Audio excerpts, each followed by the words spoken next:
ರಾಜಧಾನಿಯಲ್ಲಿ ಬಂಜಾರ ಸಾಂಸ್ಕೃತಿಕ ಕಲರವ ದೀಪಾವಳಿ ಮೇಳ ಕಾರ್ಯಕ್ರಮಕ್ಕೆ ಭಾರಿ ಪ್ರಶಂಸೆ.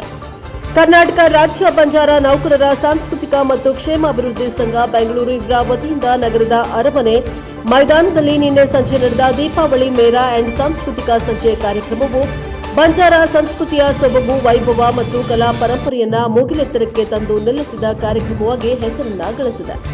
ಪ್ರತಿಷ್ಠಿತ ಅರಮನೆ ಮೈದಾನದಲ್ಲಿ ನಡೆದ ಈ ಭವ್ಯ ಕಾರ್ಯಕ್ರಮವು ಅಚ್ಚುಕಟ್ಟಾದ ವೇದಿಕೆ ನಿರ್ಮಾಣ, ಶಿಸ್ತಿನ ಆಸನ ವ್ಯವಸ್ಥೆ, ಕಣ್ಮನ ಸೆಳೆಯುವ ಹೂವಿನ ಮತ್ತು ಅರಿಶಿನ ಅಲಂಕಾರ, ಸಂಘದ ಏಕತೆಯನ್ನ ತೋರಿಸುವ ಬಂಜಾರ ಪೇಟ ಶಲ್ಯ ಮತ್ತು ರುಚಿಕರ ಸಸ್ಯಾಹಾರಿ ಮಾಂಸಾಹಾರಿ ಭೋಜನದ ಮೂಲಕ ವಿಶೇಷ ಮೆರುಗನ್ನ ಪಡೆದಿದೆ.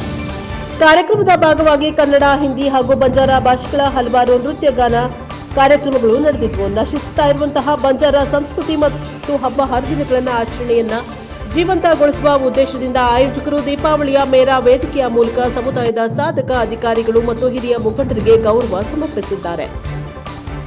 ಹೆಸರಾಂತ ಹಿನ್ನೆಲೆ ಗಾಯಕಿ ಮಂಗಲಿಯವರ ಗಾಯನ ಕಾರ್ಯಕ್ರಮ ಪ್ರೇಕ್ಷಕರನ್ನ ಮಂತ್ರಮುಗ್ಧರನ್ನಾಗಿಸಿತ್ತು. ನಾಡಿನ ಹೆಮ್ಮೆಯ ಗಾಯಕರು ಹನುಮಂತ್ ಲಮಾಣಿ ಮತ್ತು ರಮೇಶ್ ಲಮಾಣಿ ಅವರ ಪ್ರದರ್ಶನ ಭಾರೀ ಚಪ್ಪಾಳೆ ಗಳಿಸಿತು. ರಾಜಸ್ಥಾನದ ದಿಲ್ಬರ್ ಬಂಜಾರ ತಂಡದ ನೃತ್ಯ, ಶಿವಮೊಗ್ಗದ ಜ್ಯೋತಿ ತಂಡದ ನೃತ್ಯ ಹಾಗೂ ಬಂಜಾರ ಪರಂಪರೆಯ ಉಡುಗೆಯಲ್ಲಿದ್ದ ಪುಟಾಣಿ ಮಕ್ಕಳು ಪ್ರದರ್ಶನ ದಿನದ ವಿಶೇಷ ಆಕರ್ಷಣೆಗಳಾಗಿದ್ದವು. ವೇದಿಕೆಯ ಮೇಲೆ ಉಪಸ್ಥಿತರಿದ್ದ ಗಣ್ಯಾತಿ ಗಣ್ಯರು ತಮ್ಮ ತಮ್ಮ ಕ್ಷೇತ್ರಗಳಲ್ಲಿ ಸಾಧನೆಗೈದವರಾಗಿದ್ದು, ಅವರ ಉಪಸ್ಥಿತಿ ಕಾರ್ಯಕ್ರಮಕ್ಕೆ ಇನ್ನಷ್ಟು ಸೊಬಗು ತಂದಿದೆ. ಬಂಜಾರ ಸಂಸ್ಕೃತಿ, ಮನೋರಂಜನೆ ಮತ್ತು ಸಮುದಾಯದ ಏಕತೆಯ ಸಂಕೇತವಾಗಿ ಪರಿಣಮಿಸಿದ ಈ ಕಾರ್ಯಕ್ರಮವನ್ನು ಯಶಸ್ವಿಯಾಗಿ ಆಯೋಜಿಸಿದ ಬಂಜಾರ ನೌಕರರ ಸಾಂಸ್ಕೃತಿಕ ಮತ್ತು ಕ್ಷೇಮಾಭಿವೃದ್ಧಿ ಸಂಘದ ಪದಾಧಿಕಾರಿಗಳಿಗೆ ಎಲ್ಲ ವರ್ಗಗಳಿಂದ ಪ್ರಶಂಸೆ ವ್ಯಕ್ತವಾಗಿದೆ. Bureau report Pradeep HNK, TV4 Tarikere.